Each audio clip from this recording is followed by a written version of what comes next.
So hello everyone, मैं स्वाति शर्मा स्वागत करती हूँ आप सबका अपने यूट्यूब चैनल स्मूथ गाइडेंस में। तो आज से मैं आप लोगों के लिए स्टैटिक जीके की ये सीरीज स्टार्ट कर रही हूँ, जो कि स्पेशली दिल्ली पुलिस कांस्टेबल के लिए होगी। और वैसे ये सीरीज जो होगी ये सभी कॉम्पिटिटिव एग्जाम के लिए यूजफुल होगी। इस सीरीज में मैं वो स्टैटिक जीके के वो टॉपिक्स करवाऊंगी जो रिपीटेडली हर बार एग्जाम में पूछे जाते हैं और बार बार पूछे जाते हैं। सारे इंपॉर्टेंट टॉपिक्स मैं इसमें कवर करवाऊंगी जो आपके लिए दिल्ली पुलिस कांस्टेबल में भी यूजफुल होंगे। तो बिना टाइम वेस्ट किए चलो क्लास स्टार्ट करते हैं। तो आज का हमारा टॉपिक है विटामिन्स और उनकी कमी से होने वाली डिसीज। पहले हम लोग देखेंगे कि कौन कौन से विटामिन होते हैं, उसके बाद हम लोग देखेंगे कि इन विटामिन की कमी से, इनकी डेफिशिएंसी से कौन कौन सी डिजीज होती हैं। तो स्टार्ट करते हैं। तो पहले देख लेते हैं कि विटामिन कौन कौन से होते हैं। विटामिन जो होते हैं वो टू टाइप्स के होते हैं। एक तो वाटर सोल्यूबल होते हैं, एक होते हैं फैट सोल्यूबल। हम इनको दो कैटेगरी में डिवाइड कर देते हैं। जो विटामिन बी का ग्रुप होगा, विटामिन सी होंगे, ये सारे वाटर सोल्यूबल में आ जाएंगे। और बाकी जितने भी हैं, vitamin A, vitamin D, vitamin E, vitamin के, ये सारे फैट सोल्यूबल में आ जाएंगे। तो आप कैसे याद रख सकते हैं इन्हें, क्योंकि एग्जाम में बार बार पूछ लिया जाता है ऐसा कि कौन सा जो विटामिन है वो फैट सोल्यूबल है या कौन सा वाटर सोल्यूबल है। तो आपको पता होना चाहिए कि कौन सा विटामिन फैट सोल्यूबल है और कौन सा वाटर सोल्यूबल है। तो आप लोग ना एक काम कर सकते हैं, फैट सोल्यूबल याद रख लीजिए, बाकी जितने भी बचेंगे वो सारे के सारे क्या होंगे, वाटर सोल्यूबल होंगे। तो फैट सोल्यूबल याद रखने की ट्रिक होती है कीड़ा। आप नीचे से देखेंगे विटामिन के, ई, डी, ए, कीड़ा।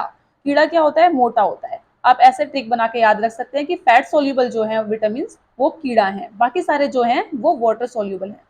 तो ये हमारे विटामिन की कैटेगरी हो गई। तो अब हम लोग विटामिन के जो नाम है वो देख लेते हैं, क्योंकि एग्जाम में इनके नाम भी पूछ लिए जाते हैं कि विटामिन बी 1 का क्या नाम है, विटामिन बी 2 का क्या नाम है।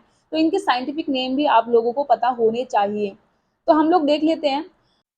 जैसा कि आपको मैंने इनकी कैटेगरी तो पहले ही बता दी थी, वाटर सोल्यूबल विटामिन कौन से हैं और फैट सोल्यूबल विटामिन कौन से हैं। तो अब हम लोग इनके नाम की बात कर लेते हैं। तो हम देखते हैं कि यहाँ पर विटामिन जो बी है इसकी कैटेगरी में बी 1, बी 2, बी 3, बी 5 और बी 6, बी 7, बी 9 और बी 12 आते हैं। इसमें आपको याद रखना है कि इसमें बी 4 नहीं होता है, ठीक है। उसके बाद हम लोग इनका नाम याद करें अगर, तो विटामिन जो बी 1 है उसको हम थायामीन कहते हैं। विटामिन बी 2 को राइबोफ्लेविन कहा जाता है। विटामिन बी 3 को नियासिन कहा जाता है। विटामिन बी 5 को पेंटाथेनिक एसिड कहा जाता है। विटामिन बी 6 को पीराडॉक्सिन कहा जाता है।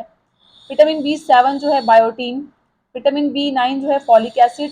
और विटामिन बी 12 जो है वो ये आपका कोबैलोमिन हो जाएगा। अगर हम लोग विटामिन सी की बात करें तो ये एस्कॉर्बिक एसिड हो जाएगा। विटामिन ए की बात करें तो रेटिनॉल हो जाएगा। विटामिन डी की बात करें तो कॉले कैल्सीफेरोल हो जाएगा। विटामिन ई की बात करें तो टोकोफेरोल हो जाएगा। और अगर हम लोग विटामिन के की बात करें तो ये फाइलोक्विनिन हो जाएगा। तो ये सारे विटामिन के जो साइंटिफिक नेम है वो है जो एग्जाम में पूछे जाते हैं कि कौन से विटामिन का क्या नाम है। अब हम लोग देख लेते हैं कि ये जो विटामिन हैं इनकी कमी से, यानी कि इनकी डेफिशिएंसी से होने वाली डिजीज कौन कौन सी हैं।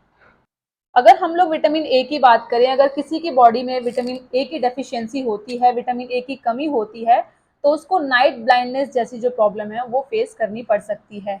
तो विटामिन ए की कमी से कौन सी डिजीज होती है, नाइट ब्लाइंडनेस होती है। यही हम विटामिन बी 1 की बात करें तो इसकी कमी से बेरी होती है। अगर विटामिन बी 2 की बात करें तो इसकी कमी से एरिबोफ्लेविनोसिस होती है। वहीं पर अगर हम लोग बात करें विटामिन बी 3 की, तो विटामिन बी 3 की कमी से होती है पैल्जिरा। उसके बाद अगर हम लोग देखें विटामिन बी 5, तो विटामिन बी 5 की कमी से आपकी पेरिस्थीसिया की जो है प्रॉब्लम होती है। नेक्स्ट हम लोग बात करेंगे विटामिन बी 6 की। विटामिन बी 6 की कमी से एनीमिया की प्रॉब्लम होती है। वहीं विटामिन बी 7 से डर्मेटाइटिस की प्रॉब्लम होती है। विटामिन बी 9 और विटामिन बी 12 की कमी से मेगैलोब्लास्टिक एनीमिया की प्रॉब्लम होती है। अगर हम विटामिन सी की बात करें तो आपको पता ही होगा, इसकी कमी से, इसकी डेफिशिएंसी से स्कर्वी और स्वेलिंग ऑफ गम्स की प्रॉब्लम होती है। वहीं हम लोग देखें विटामिन डी की कमी से रिकेट्स और ऑस्टियोमेल्सिया की प्रॉब्लम होती है, जैसे कि आपकी बोन्स जो है वो वीक हो जाती हैं विटामिन डी की कमी से। अगर हम लोग विटामिन ई की बात करें तो लेस फर्टिलिटी होती है। विटामिन ई की कमी से आपकी जो फर्टिलिटी है वो कम हो जाती है। और विटामिन के की कमी से जो ब्लड क्लॉटिंग है उसमें प्रॉब्लम आती है, मतलब ब्लड क्लॉटिंग होना बंद हो जाती है। सो ये थे विटामिन्स जो एग्जाम में बार बार पूछे जाते हैं, और इनसे होने वाली जो डिजीज होती है, इनकी कमी से होने वाली, ये भी मैंने आपको बता दी है। सो आई होप ये वीडियो आपके लिए यूजफुल रही होगी। Thank you so much everyone.